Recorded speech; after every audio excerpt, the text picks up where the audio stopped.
Hi guys, Amanda GoGo Fit. This is part 2 of the Perfect Arm series. I'm showing you first how to do the movement enhancement for the shoulder to be pointing up. Now we're going to go into a little circuit. You want to have your light pair dumbbells, your heavy pair, and then your really heavy pair. So we're going to start with our light pairs. This is just an example. You guys know what weight you're up to, so you can use your own intensity, but I'm going to start with 3s. Okay, so first, palms are facing each other. I have the dumbbell at my sternum, and we open here. We're tearing the pec minor and the chest that pulls us down. We're tearing it open because the longer, if I measure this muscle, the longer the chest is, the more retracted the shoulder blades are, and the more back definition you're gonna have, because that puts my muscles in the back in contraction. Short muscles are contracted, long muscles are stretched. We want the back to be nice and tight, right? Okay, so here we go. We do these, okay? And you want to tear the chest, go as far as you can to where you feel a nice little stretch. You can even take turns with bringing your palm to supination. This is very important if you work at a computer or you drive or everything you do is palms down. If that's what you do, everything you need to do should be palms up now. So we can do these motions as well. So I have my 3 pairs. I'm using a little momentum. I'm swinging. I'm not going ballistic yet because I need to warm up to it. But ideally, you want the dumbbells to go back towards an imaginary wall. The further back you go, the more this is gonna open. So we start with these lightly, then palms facing up. And when you bring your palm facing up, the magic of that is that it external rotates the shoulder.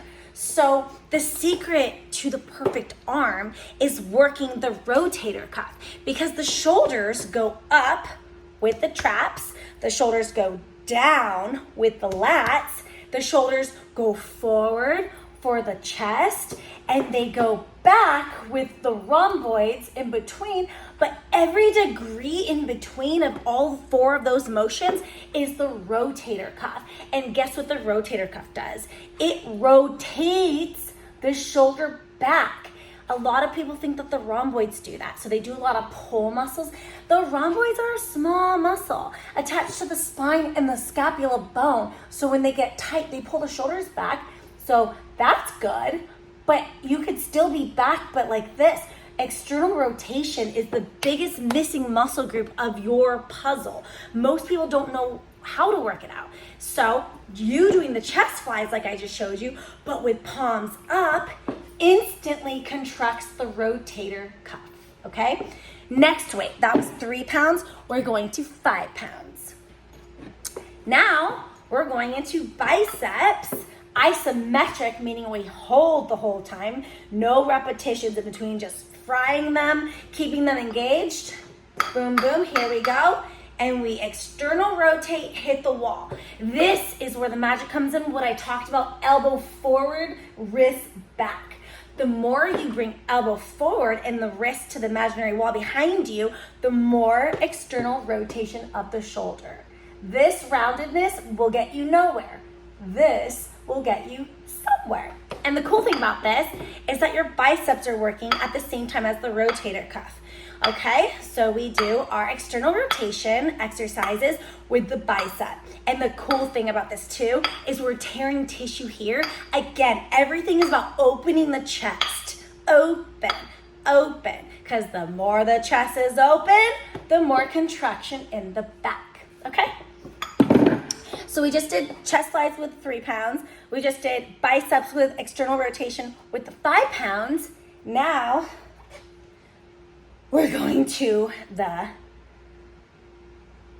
10 pounds. This is called push-pull. I will show you down below.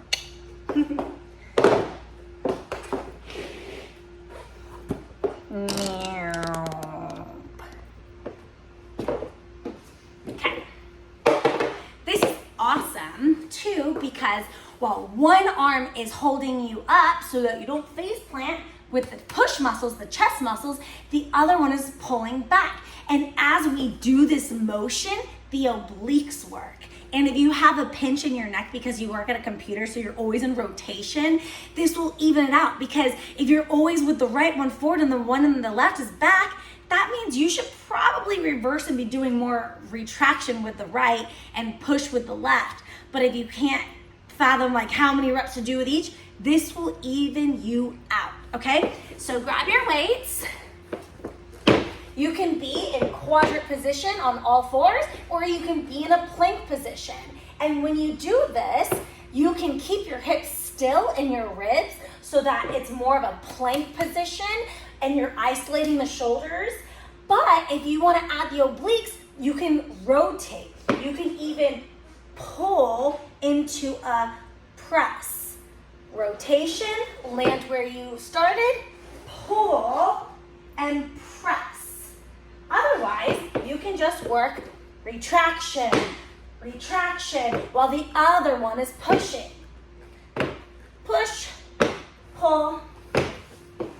So when you do that, it's working the rhomboids, it's working the deltoid in the front, and of course, just holding your arms straight, that's extension for the triceps, okay? Then we have to go into lat pull downs.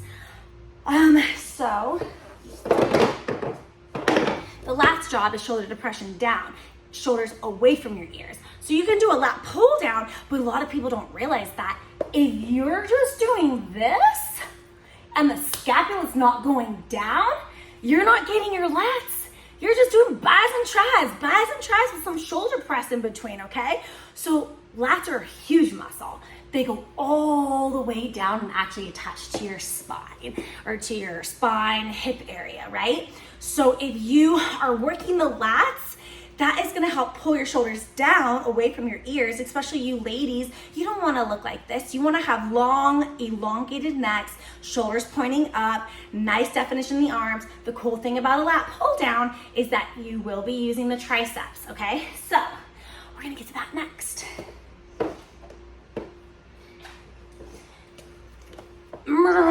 Okay, I like to use my abs as well. So, legs up, arms here, actually here. Okay, so you can do abs, then lats, abs and lats, or you can do it at the same time, but make sure that your shoulders are down away from the ears, and you go overhead slowly, tap the floor, pull down. Slowly, slowly, pull down. So after you do however many you do of these, stay right here and we go into tricep extension, more triceps. But here's the thing about the triceps that you probably don't know. Well, you probably know there's three. Tri, meaning three. Long head, short head, lateral head. Lateral, think of lateral rotation. So anytime that your wrist goes in rotation with extension, it's going to get that band here. Anytime that you do not rotate the wrist, it's going to be the long head. So most people's wrists are stuck in pronation, movement towards the body, because they use their wrists so much. Computers, mouse, driving, everything's in a rotated forward world these days. So most people have the lateral head already. So what you want to do is either A, reverse your grip for triceps where you do supination, because then you're going to get the long head, or when you do your tricep dips on an ab bench, or you do your triceps like this, if your elbow's out, that's more lateral head. If your elbow's in and isolated and it never moves left or right, you're going to hit the long head. And you ladies, oh, I don't like this. Okay, no one does, but guess what? If you line the elbow just exact, you'll get the long head perfectly. Just be consistent with it, okay? So that's a wrap. There's actually one more I lied. We're gonna do with our light pairs, standing, squatting, lunge position, your choice, but palms face forward, and we do snow angels. scapula rotation every degree, and you hold every degree. But your shoulders can't be forward, they have to be back with your ribs in. No arching of the ribs, because then you're stretching your abs. Can't have stretched abs, we need tight abs. And we go all the way down to the hips, and then we touch, down, touch. Okay? Well, that's your 10-minute arm workout. Have fun.